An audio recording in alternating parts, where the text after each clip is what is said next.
and welcome to the 2023 Winter Middle School and High School Band Concert. Thank you for coming out tonight. That first piece is a piece by Amy Webb. It's nice to have a female composer to kind of kick off the concert. And that was a piece I chose. It's in 4/4 time. I knew it would be easily attainable for my 7th grade and 8th grade, but giving us an opportunity to work on staccatos, which you heard some short notes, a little bit of dynamic contrast. So it's one of those pieces that came together very quickly. Our next selection we're going to do tonight is called Wiro Hero. So if you look at the word, it kind of doesn't really sound the way it looks. A wiro, and I will have Gavin hold it up. Do you mind? So it is a Latin American instrument, and traditionally it's made out of wood. If you ever get a real one, it's made like kind of a shape, more of a, that kind of shape, but it's kind of made to look like a fish, and it's painted that way too, and there are ridges on it. And Gavin, do you want to scrape it? So it has a very unique timbre to it, and it's one of those things, once you hear it, you're like, oh yeah, there's the wiro. And so there's other really kind of cool instruments back there. We have like Sammy playing the go-go bells. We have claves with Greta and Xander, and other miscellaneous instruments. And this piece taught the students a little bit of syncopation. There's some trickier licks in there in the back half. We had to work on some leaping, about an octave, and we also had some flats that the students hadn't really learned yet, so it gave us an opportunity to practice all of those things, all the while having a really cool groove, and it kind of immediately puts you in that tropical location. So we hope you enjoy Wiro Hero.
So this group, I just want to say a couple words because we have one more selection for you. It takes us a good couple months to kind of even get these 3 worked up.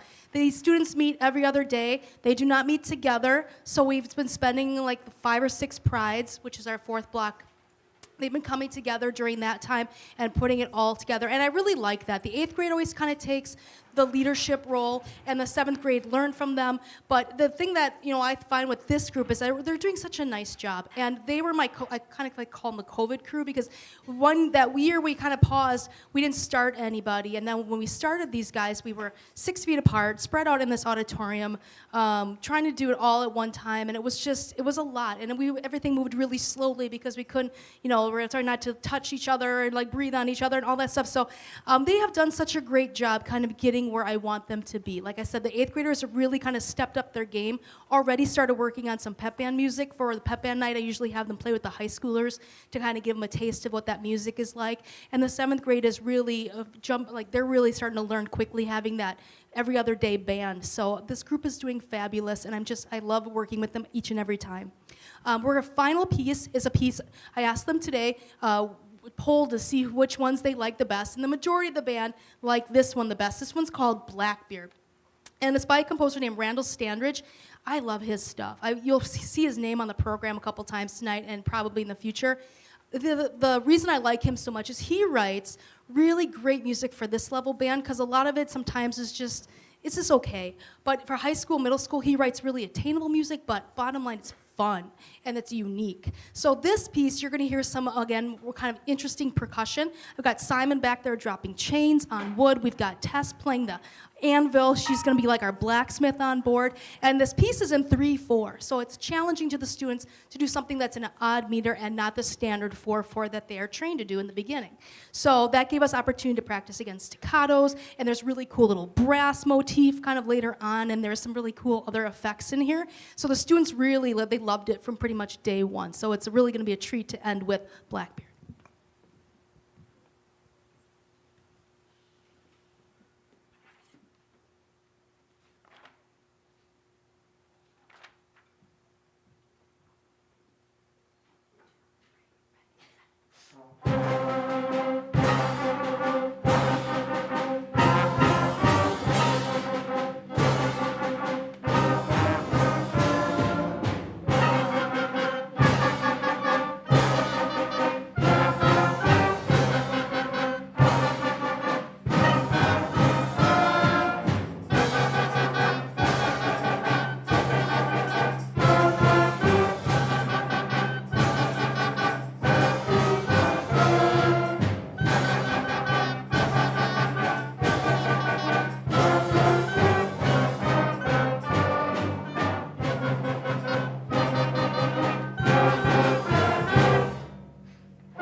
Here we go. You ready? Okay. 1, 2, 1, 2, 3, 4.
So this is our jazz band, and we meet twice a week, Tuesdays and Thursdays, 7 to 7:45, a completely extracurricular group, and they are just a ton of fun. And the jazz is, traditionally it's been a great group of kids, and we always, get up with the crack of dawn, and we get here by 7, bleary-eyed, and then by the time we're done, we're all excited and jazzed up for the day, pun intended. But yeah, it's one of those things that the students really bring that energy to it, and they look forward to it every year because we have our holiday tour in 2 days. You notice we got a lot of Christmas music on the program. So we're going to be doing 3 stops. It is open to friends and family to come watch if you are, have the time off to be able to do it.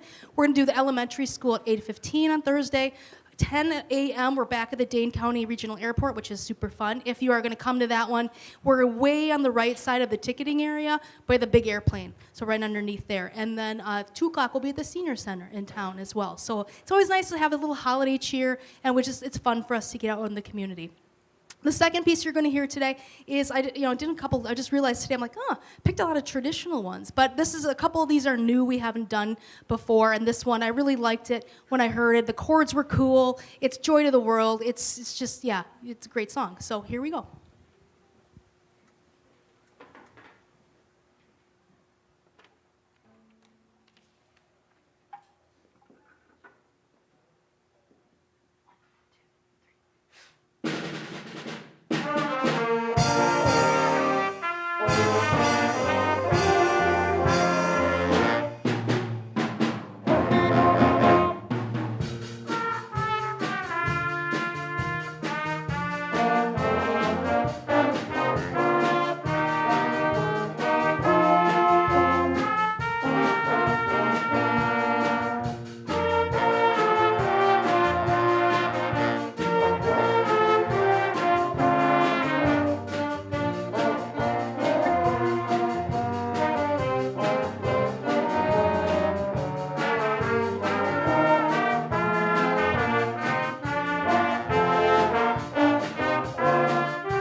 so this one we have two soloists. We have Mallory Thompson on the alto sax, and I know I'm probably embarrass her, but she's an oboe player.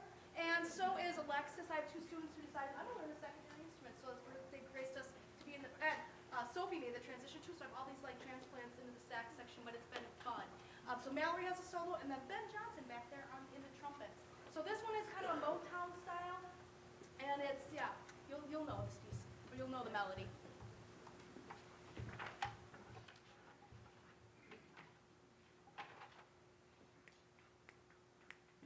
One, two, one, two, three, four.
quick transition, we'll bring up the symphonic band.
Randall Standridge again. Well, I did this piece many years ago, and I remember the students really liking it, and I pulled it out of the cabinet. I'm like, yeah, that was a really fun piece. So that one is meant to take you in the hustle and bustle of New York City.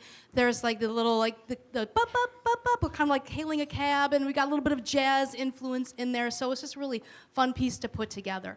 Our second selection tonight is another composer that I really love, Sam Hazo. His stuff is very, the word that comes to my mind when I think of him is lush. So he has these complex chords, much like of Eric Whitacre type of a personality there. And this piece was a challenge for us in the way that we emote it and the way that we can breathe through it. It's 42 is the quarter note, and that's like slower than a beat per minute. So it's a very challenging tempo to take. But the students did a really nice job with it. In the beginning, I was like, maybe a bit off a little bit more than we could chew. But once we got rolling with it, it started to kind of click. This one is, I won't necessarily call it, it's not meant to be like a Christmas piece, but it's God Rest You Merry Gentlemen, which is where we get the rest in it. And you're going to hear that in there, although it is a little bit of a slower, kind of darker setting of it. But it's still a very cool piece.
Before we get to our final number tonight, I like to say thank you every year at multiple concerts to my high school students. I know I say this, I'm like a broken record, but to be in band at a high school level is a lot of time and a commitment.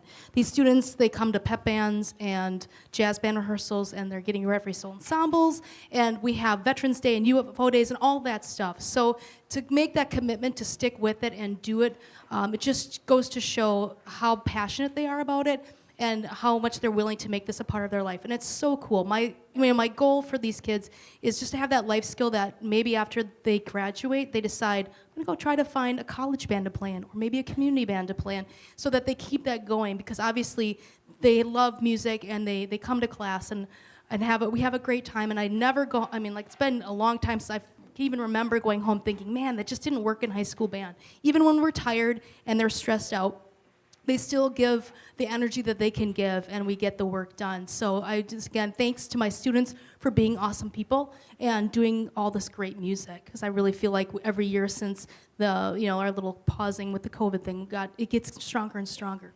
Also, I'd like to thank the staff, faculties, custodians, administration for helping with staging, and Dave and company back there doing the live stream. And it takes a village to support the arts and help, like letting kids come to Pride in middle school and all that stuff. So I'm really grateful to this community, this school community, and how much they continue to support the music staff here, Ann and I. So thank you to them. And another special thanks that's in the program.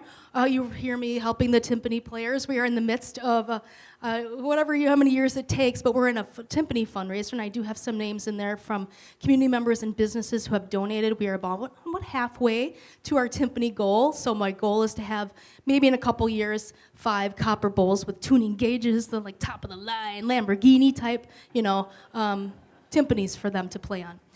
So our final number tonight is a piece that I really liked. Another composer, Brian Balmages, that writes really great music for high school level bands. I wanted to do, like I said, they're getting better and they're stronger musicians, and we can count the 4/4s and the 3/4s and the 2/4s, and we actually been getting to 6/8s and 12/8s. But this time around, I want to do something weird with them. I want to do something like 5/8 or 7/8 or something that's uneven. So I found this piece and I'm like, this is a great way to teach 7/8 time. So when we do like an 8 on the bottom, we subdivide it by 3. We go 1, 2, 3, 4, 5, 6, 1, 2, 3, or we go 1, 2, 3, 4, 5, 6, 7, 8, 9, 10, 11, 12. But with 7, you can't do that. It's not even. So we kind of go 1, 2, 3, 4, 5, 6, 7, 1, 2, 3. So it's a little off kilter. You'll feel it when you hear this piece. But it's really cool that way. So it gives it that's what gives it its uniqueness. It goes from 7/8 into a 3/4 time, which blends really well. But this piece is nice in the fact that it wasn't all these monster crazy licks that were going to confuse them. It's nice ranges for the instruments. So once they got the hang of 7/8, it all started to gel really quickly. So we're going to finish up tonight with Heart of Gold.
Thanks.